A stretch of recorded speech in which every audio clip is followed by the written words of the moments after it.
There are many different types of people. There are people that talk all the time. There are people that listen all the time. There are people who are giving. There are people who like to take. There are generous people, compassionate people. There are hateful people. There are many different types of people. Now, George was a quiet man, not one to cause much trouble. He liked a simple life. However, his wife, sadly, was one of those people that nagged a lot. She was always complaining. If he was doing the dishes, she would complain that they weren't clean enough. If he was putting the dishes away, they weren't put away in the right place. If something needed fixing, he didn't fix it how she liked to have it fixed. And so she was always getting on George's case. Well, one day she decided to make a pie for the two of them for their supper.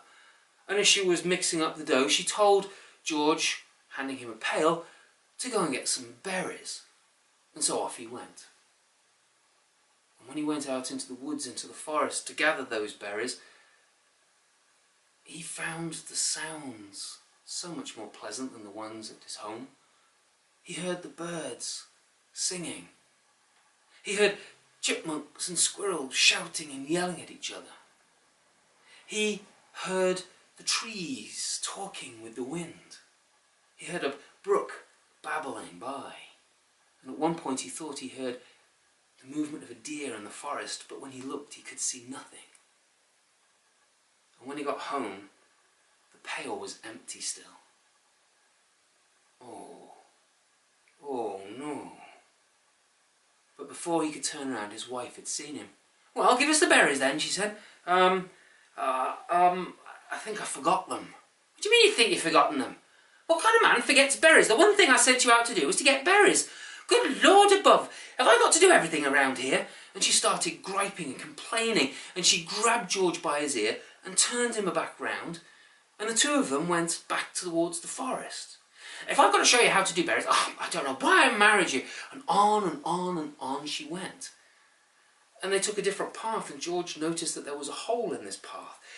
Love, look, watch out, there's a hole. Don't you try and change the subject. I know what you're trying to do. You're trying to change the subject. You're always trying to change the subject, or you're trying to talk over me all the time. "No, love, watch it." Wah! Down she went into the hole, the bucket rolling to the side. And he watched, and he started to count. 9, 10, 11, 12... "Hurry up and get a rope!" "Right-o, love!" And off he went back home. He found many different lengths of rope and spliced them together. But still, when he looked at that rope, it wasn't long enough. But what he did realise was the peace and quiet in that house was beautiful. He felt his ears relaxing, his neck, his shoulders, his back, everything on him was relaxing. Well, maybe, if I leave her down in the pit just for tonight, and I go back tomorrow and get her, maybe she'll have run out of shout. Maybe. And he picked up the pail that he brought back home with him and went back out. And he gathered berries. And he came back home and finished making the pie, baked it. And he had half for himself and he left the other half for his wife when he got her the next day. Well, the next day he went into town and bought a huge length of rope, and he spliced that with the other bits of rope that he had. And he went back to that hole. And he tied the rope around his waist and threw the rope down into the hole.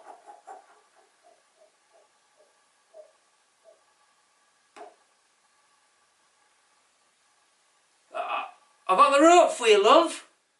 And all of a sudden, he felt something tugging on the rope, and so he started to pull up. "This is funny.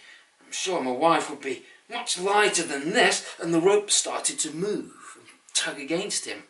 "She can't be pulling herself out. What the? This monster, this demon, this devil leapt out of the hole, and it looked up at George and said, I didn't know what hell was until your wife came down to visit me. I might like it around here. See ya!" And off he ran. No, you can't. He untied the rope and dropped it and ran after the demon. You can't let a demon out from the pit. He chased after the demon, on and on and on he went, until he came to the town. He wasn't far behind the demon, but already the clergy, the priests, that were walking around with just their underwear on. There were girls pulling boys' hair, and there were little boys and girls fighting elderly people. Now, elderly people who were kicking and punching small people. The bakery was on fire and the smell of burnt bread was filling the air. I've got to find that demon. I've got to do something about it. I've got an idea. And he ran up to the castle. He ran into the castle and up through its chambers until he found the artillery major.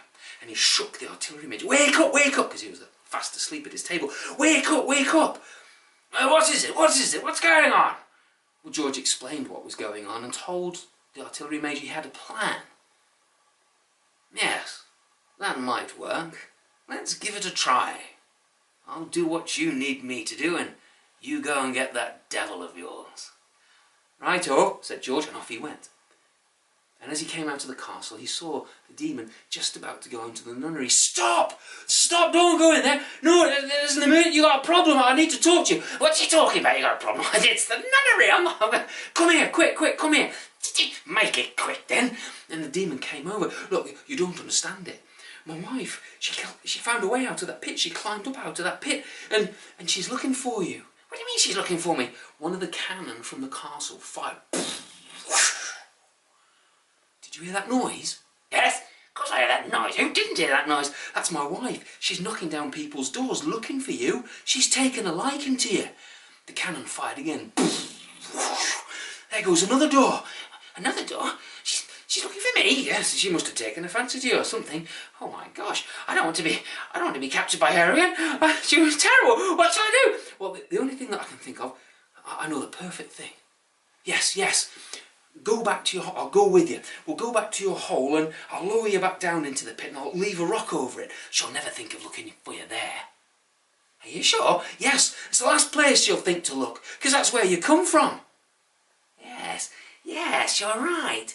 Come along then. And the two of them ran back to that hole in the path.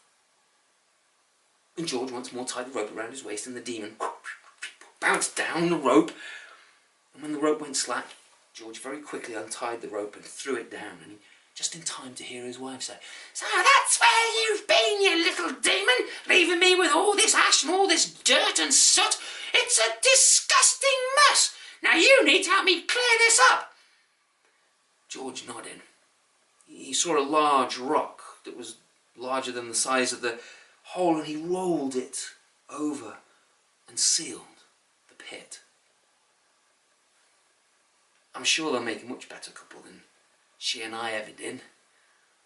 Oh, she'll clean him up nicely. Maybe hell won't be such a bad place after all." And because of that, George lived happily ever